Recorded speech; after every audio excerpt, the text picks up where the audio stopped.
सुप्रभातम। स्वामी विवेकानंद जी ने अपने वक्तव्य में कहा था, मेरा विश्वास है यदि कोई व्यक्ति मेरे भारत के इस दुर्दैवी भूखे विद्वेषी लोगों से हृदयपूर्वक प्रेम करता है तो यह भारत पुनश्च जागृत हो जाएगा। मैंने भी निश्चय किया वह भाग्यशाली व्यक्ति बनकर स्वामी जी के आंतरिक प्रखर भारत प्रेम को अपनाकर उनके ध्येय से मैं एक रूप हो जाऊंगी। कलकत्ता के 16 नंबर बोसपाड़ा लेन बाग बाजार में मेरा निवास था। मेरा संपूर्ण शैशव काल तो शीत प्रदेश में बीता, इसीलिए कलकत्ता की गर्मी बर्दाश्त करना मेरे लिए अतीव असह्य एवं कष्टप्रद था। सूर्य की प्रखर तेज किरणों से वातावरण में भीषण गर्मी होती थी। उन दिनों तो विद्युत प्रकाश या पंखे भी नहीं थे। केवल एक हाथ पंखा मेरे पास रहता, किंतु कार्य व्यस्तता तथा लेखन कार्य करते समय उसका उपयोग या स्मरण संभव ना था। जब स्कूल की छात्राएं क्या कर रही है यह देखने के लिए बीच बीच में मैं बाहर जाकर आती तो मेरा संपूर्ण मुखमंडल पूर्णतया लाल लाल हो जाता। प्रखर धूप के कारण होने वाला सरदर्द कम करने हेतु मैं अपना ही सर अपने हाथों से दबा लेती और फिर कार्य व्यस्त हो जाती। सैकड़ों अनुरोध करने पर भी मैंने उस अस्वास्थ्यकर मकान को नहीं बदला। भारत तीर्थ में आने के बाद सर्वप्रथम इसी वास्तु ने मुझे आश्रय दिया था। वहाँ का निवास मेरे लिए अतीव आनंददायी था। सन 1898 कलकत्ता में प्लेग का पुनर्आविर्भाव हुआ।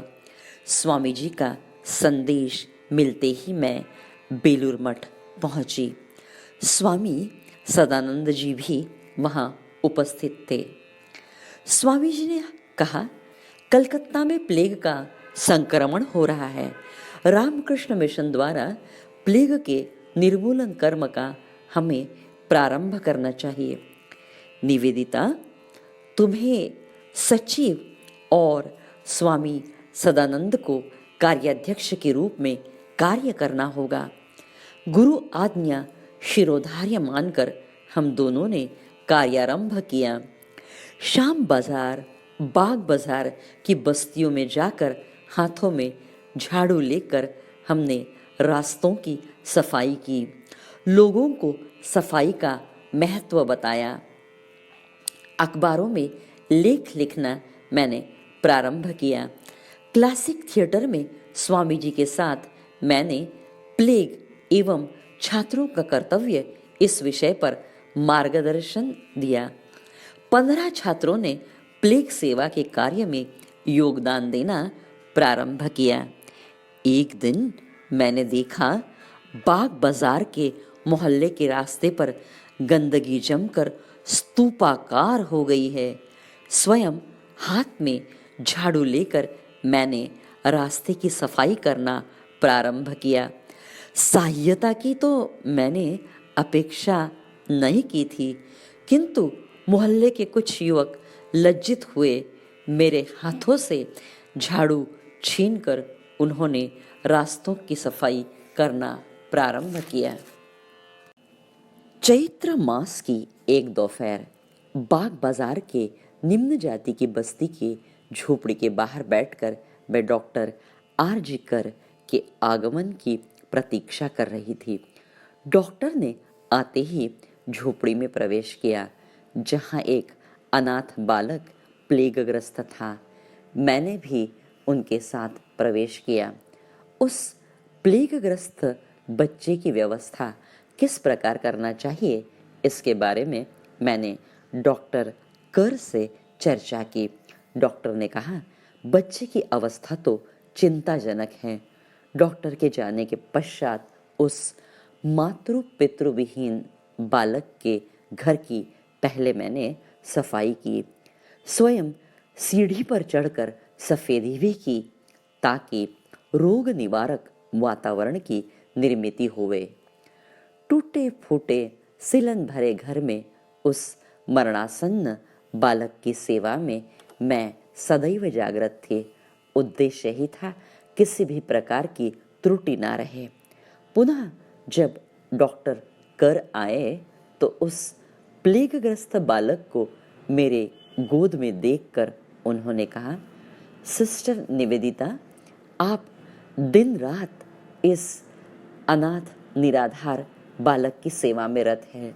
बालक तो मृत्युशैया पर है, आखिरी सांसें गिन रहा है, लेकिन आप अपने स्वयं का ख्याल कीजिए। आपका भी तो स्वास्थ्य चिंताजनक है ना। प्लेग ने इस समय महामारी का रूप धारण किया है। इस अनाथ बच्चे की मृत्यु निश्चित है। आप अपने आप को संभालिए। 2 दिन के बाद वह असहाय जीव अनंत की यात्रा के लिए निकल पड़ा। उसकी मृत्यु के पूर्व उसने मेरे वस्त्रों को अपने क्षीण हाथों से जकड़ लिया और मुझे माँ माँ कह के संबोधित किया और परम शांति से मेरी ही गोद में चिरनिद्रिस्त हो गया। मृदुता से उसकी सराहना मैंने की और अश्रुपूर्ण नैनों से उसे विदाई दी। दूसरे ही क्षण मैं कटिबद्ध हो गई। मेरे भारतवर्ष के असंख्य प्लेगग्रस्त बालकों की सेवा के लिए मुझे अष्टभुजा नहीं बल्कि 10 भुजा बनकर कार्य प्रवण होना है। मेरे भारतीय बच्चों के लिए गुरु आज्ञा के कार्य सिद्धार्थ हेतु मैंने काम करना है। भगिनी निवेदिता का मातृत्व इतना विशाल था कि देश, वर्ण, जाति, आर्थिक विषमता की कोई भी सीमा रेखाएं उसे संकुचित ना कर पाई। इसलिए तो गुरुदेव रविंद्रनाथ टैगोर ने उन्हें लोकमाता का सम्मान बहाल किया है। करुणामयी लोकमाता निवेदिता को कोटि कोटि प्रणाम।